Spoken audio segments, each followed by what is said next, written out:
இது ஒரு சாதாரண மனிதனின் கதை அல்ல, வாழ்க்கையை மாற்றும் ஒரு நாயகனின் கதை. நான் 3 மாதங்கள் படுக்கையாக இருந்தேன். இப்போது என் கால்கள் மெதுவாக அசைகிறது. எல்லாம் அவரால்தான். நம்பிக்கையை மீண்டும் கண்டறிய உதவும் ஒரு கை, அதுதான் ஒரு பிசியோதெரபிஸ்ட்.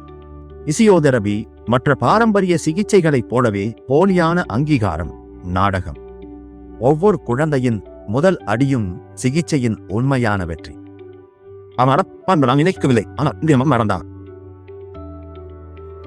என் வேலை தூங்கும் நரம்புகளை மட்டுமல்ல, வாழ்க்கையையே எழுப்புவது. இந்த உலகில் ஒரு உதவிக்கரம் கோடிக்கணக்கான உயிர்களுக்கு ஆறுதல் அளிக்கும். நாம் அவர்களை தவறாக புரிந்து கொண்டோம். நமக்கு தேவையான நாயகர்கள் எப்போதும் நம் அருகில் இருந்தார்கள்.